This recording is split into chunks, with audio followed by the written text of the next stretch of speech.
ngaji begini jauh-jauh, kudune ngode, kudune yang istirahat, kan begitu ya. Tapi kok kudu ngaji jaluk infak mah aja. Oling lah mending ternyata. Begitulah hati. Ternyata surga itu harus dibeli dengan apa? Bi amwalihim wa anfus, dengan harta dan jiwa raga. Lo jenengan kan tidak dari rumah ya jasadnya mangkat, pikirannya yang mangkat, ngoten kan? Kemudian duitnya ya kudu di titipaken ge jare Palestina. Gitu, Mbak. Begitu. Anak jenengan tindake wau palingan jam 7, jam 3 kok beda. Akeh endi ndele. Sama-sama dalam mereka mengharapkan surganya Allah. Oke, itu sebagai motivasinya bahwa kita tidak cukup sekedar jadi aktif jadi pengurus, tidak cukup bangga menjadi pimpinan ranting Aisyah Muhammadiyah, tidak cukup lagi hanya sekedar ngaji nunggu selapanan, tapi bagaimana merawat dan memelihara keimanan agar istiqomah. Hadirin, yang pertama, orang yang dirindukan surga adalah orang yang gemar baca Al-Quran. Kira-kira Bapak Ibu tadarus Qur'annya setiap dalu boten? Insya Allah, ya sing insya Allah gitu ya. Ternyata hadirin rahimakumullah, Quran itu di dunia seperti benda mati. Disobek oleh orang Eropa ya bakalan nesu benda mati. Tapi besok Quran yang di dunia itu dianggap barang mati, di akhirat Quran akan menjadi makhluk hidup yang bisa menolong bagi si pembacanya. Maka hadis Nabi mengatakan, an Abi Umamah radhiyallahu an qala, sami'tu Rasulullah sallallahu alaihi wasallam yaqulu iqra'ul Qur'an fa innahu ya'ti yaumal qiyamati safi'an li ashabihi. Dari Abu Amamah radhiyallahu an, aku mendengar Rasulullah sallallahu alaihi wasallam bersabda, bacalah Al-Qur'an. Karena sesungguhnya ia Al-Qur'an yang kita baca akan menjadi syafaat, penolong. Nah, kalau Quran bisa nolong berarti Quran jadi makhluk hidup di akhirat. Menjadi syafaat, menjadi penolong bagi siapa? Bagi para pembacanya.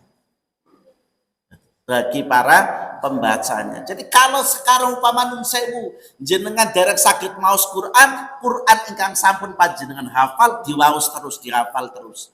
Itu kelak akan menjadi syafaat, menjadi penolong bagi panjenengan piyambak. Itu hadis Nabi yang ngendikan. Yang kedua, orang yang mempelajari Al-Quran dan mengajarkannya merupakan sebaik-baik manusia. Jadi kalau ada masjid At-Taqwa memiliki ada TPQ-nya, sing lagi belajar, kalau sing ngajar itu golongan manusia yang terbaik di dunia. An Ibnu Utsmani radhiyallahu an Utsman bin Affan radhiyallahu an qala Rasulullah sallallahu alaihi wasallam khairukum man ta'allamal Qur'ana wa 'allamahu. Dari sahabat Utsman bin Affan, Rasulullah SAW bersabda, sebaik-baik kalian, kata Nabi, adalah yang mempelajari Al-Quran. Jadi kalau yang sepuh kok dereng sakit maos Al-Quran, belajar. Jangan panjenengan anggap itu hina. Enggak. Hadis mengatakan, ketika panjenengan kerso di usia senja belajar Al-Quran, minangka jenengan kelebet manusia yang terbaik. Wa 'allamahu, apalagi jika mengajarkannya. Apalagi jika mengajarkannya. Mula menika wonten jamaah haji, saya baca di YouTube itu. Seorang nenek-nenek sudah tidak bersuami, berangkat haji, tindak haji. Ning dereng saged maos Quran. Tindak haji. Ten mriko kancane maos Quran dia ini. Aduh Gusti, nangis tok gawene isin karo sing gawe urip. Lah teng Masjidil Haram mereka kan ibadah tok. Kerja boten. Dahar kan enten sing maringi. Mereka kan ngaten. Mas arep turu tok, mulane dijenengi haji tamatu. Haji sing tangi mangan turu. Haji tamatu ke. Tangi mangan turu, tangi mangan turu. Yang lain ketika baca Quran boten. Ketika di Mina yang lain baca Quran mingkem. Ketika dia melakukan Arafah, yang lain seharian baca Quran, dia menangis, dok ya Rob, aku izin Rob, aku izin. Jika engkau mengizinkan aku kembali ke Indonesia, aku bernadar akan belajar Al-Quran. Si nenek ini pulang ke Indonesia nyantri 5 tahun.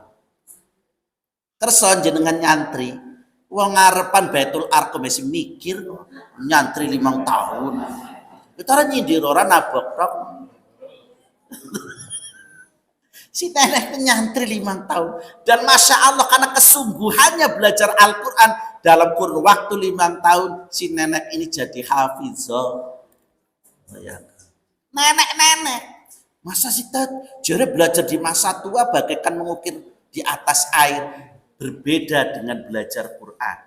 Karena dalam hadis dikatakan mayyuridillah bi khairan yufaqihu fiddin. Sopo sing dikendaki oleh Allah menjadi tiang saya yang bagus, Allah mudahkan. Si nenek dari mulai 5 tahun lebih pesantren jadi hafizah.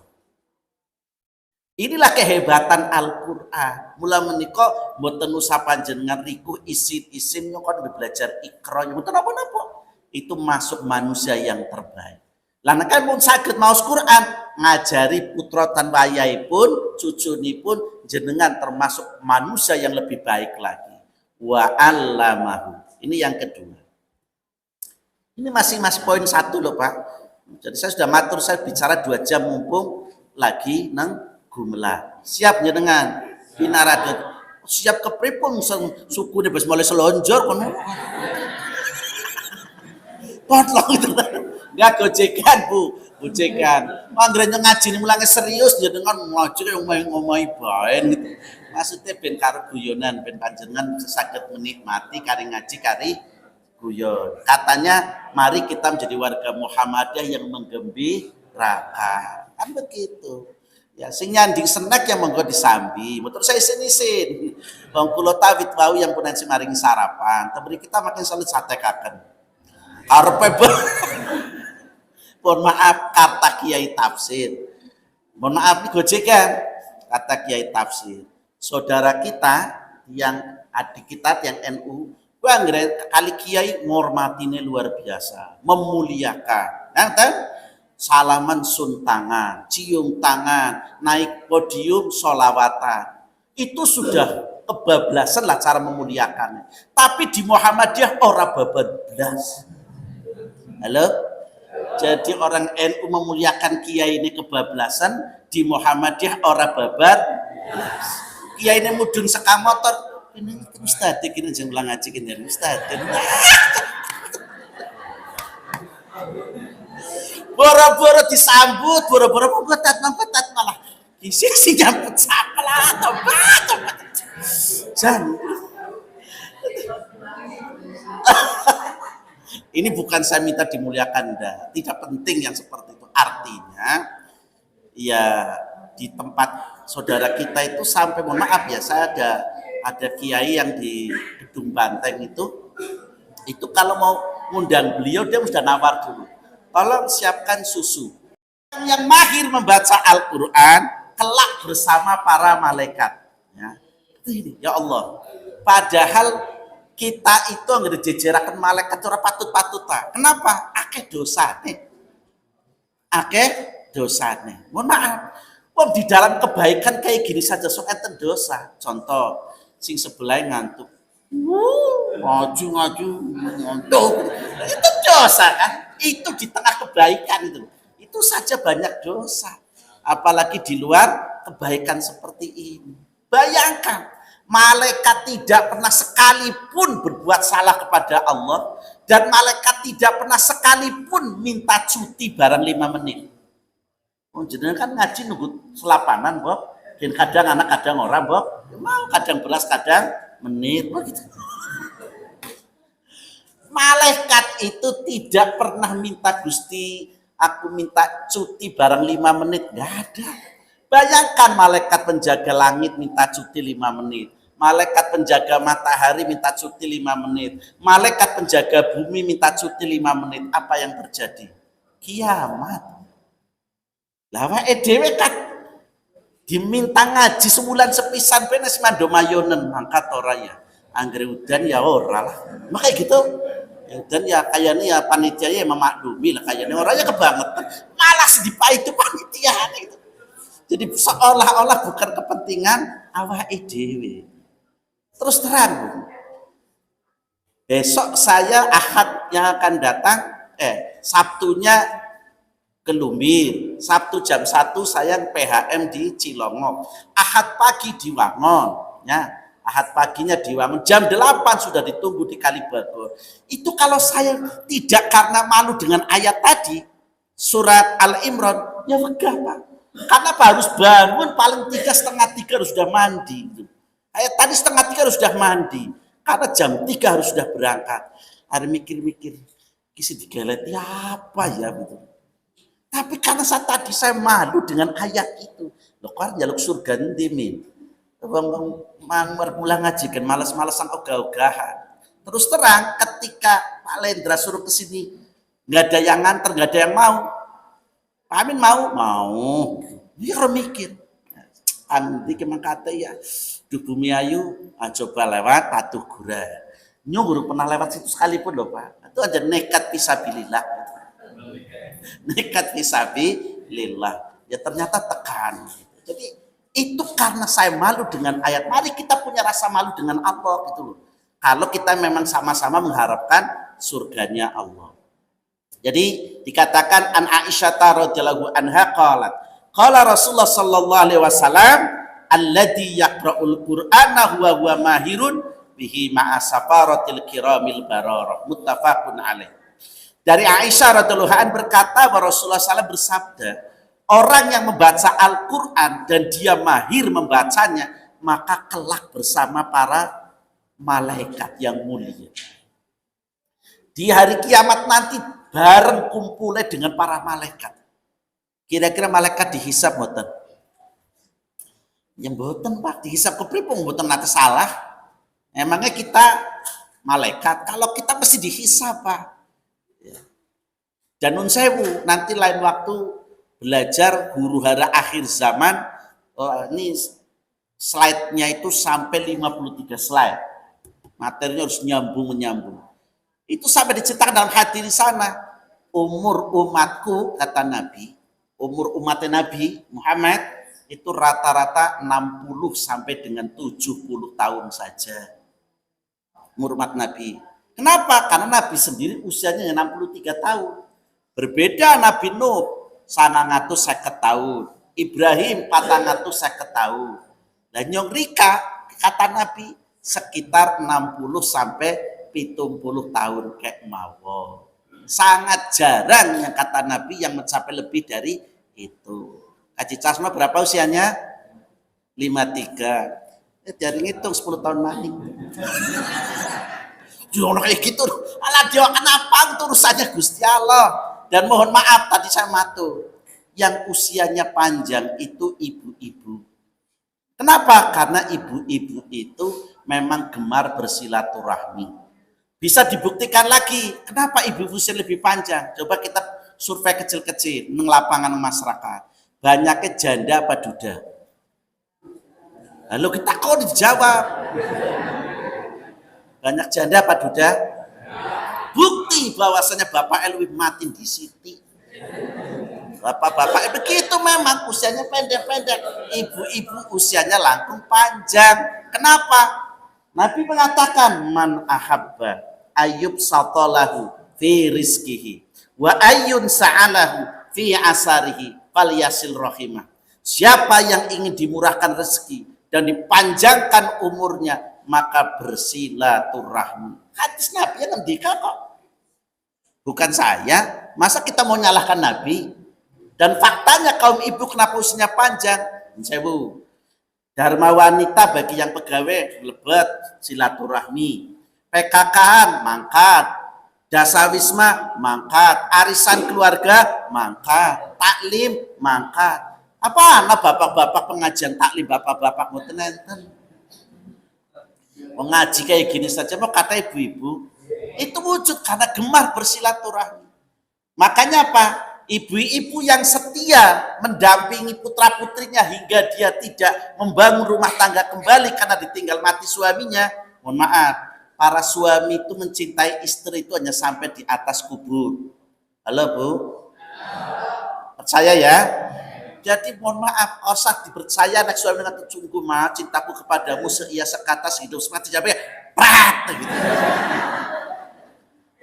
Kenapa bisa ngomong gitu Tat? Sing jenenge laki-laki ngantarkan sayangnya kepada istrinya sampai di atas kubur, berarti kubur ya dada mama, pergi pulang segala janda kempling gitu. Dan dilalah Allah memberikan kemudahan bagi bapak-bapak itu, tidak ada iddah, sehingga ibaratnya pagi nih ngubur istri, sorenya kawin lagi noli gitu. Sing salah siapa bener kan memang syariatnya begitu kan. Kalau ibu-ibu kan butuh nunggu 3 kali suci.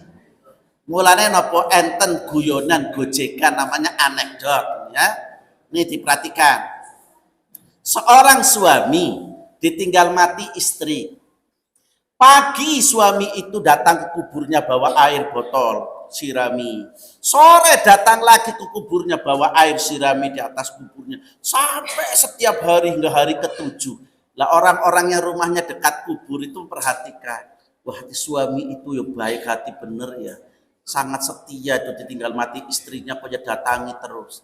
Karena penasaran disapa, Bapak, panjenengan kok saya sangat kalian istri ya? Nggih. Mun pinten dinten niki, mun pitung dinten. Loh, kok Bapak kok saya sangat kalian istri? Nggih, wong istri kula berwasiat. Bapak ngrek nyong mati aja grimbojo sampai tumbuh rumput. Biar cepat tumbuh rumput sirami. Kepriwe coba? Kan kurang ajar maning, Mbok. Tapi bapaknya bener kuwi gitu. Mulai Bu, angger tinggal duluan meninggal orang sama wasiat, Bapak usah diwasiati bikin musola dewek gitu ya. Itu contohnya begitu. Nggih. Jadi orang yang mahir baca Al-Qur'an maka besok bersama para malaikat. Maka kalau sudah bisa baca Al-Qur'an biar mahir, maka masuk ke tingkatan tahsin. Sehingga nanti baca Qur'annya enak. Mengapa? Karena kita dulu kan ngaji. Sing jenenge wong ngaji, sing manga siji. Mau begitu? Nah, kita kan modalnya mendengarkan. Kayak gini saja ini kan ngaji. Ini kan kalau saya gambarkan calon-calon sarjana D3 datang duduk dowo. Lah sih kudu begitu kan? Kudune kan datang duduk nulis, gitu kan? Karena perintah Nabi, kun aliman, jadilah kamu orang alim. Au mutta'aliman, jadilah santri. Si jenenge santri ya mesti gawane lengkap, Bob. Ya buku, ya pulpen, lagi boro-boro buku, boro-boro pulpen. Betul-betul D3, Bob. Datang, duduk, terus dowo. Ustaz, ternyata saya temen ya ben, kenjeran kapok ya kebeneran gitu. Ini, ya ini perintah Nabi karena al-muta'aliman. Tapi bagi yang sudah sepuh gimana Tat? Ya au mustami'an. Jadilah pendengar yang baik. Dan alhamdulillah saya mati walaupun tidak nulis tapi mendengarkan dengan khidmat. Anu deceni tok Ustaz. Jadi penting. Tidak apa-apa, mustami'an, pendengar yang baik. Kalau toh mendengarkan sudah tidak mampu karena faktor usia, au muhibban. Cinta kepada taklim. Mbah apa iso ngrungokne wong mulang ngaji sing mbah. Ya mboten. Lah ngapa nek kata makan orang ngrungokna ora? Niku lho sempremen ngaji. Itu masih kategori yang baik. Maka selanjut hadis mengatakan wala takun khamis. Sampai ojo dadi wong sing kelima. Lah dadi apa? Yang kelima wala takun khamis. Hadirin rahimakumullah, yang keempat. Wallah, karena orang dalam tulisannya. Beda zaman saniki pakai ikro, kan langsung lirsani. Zaman dulu pakai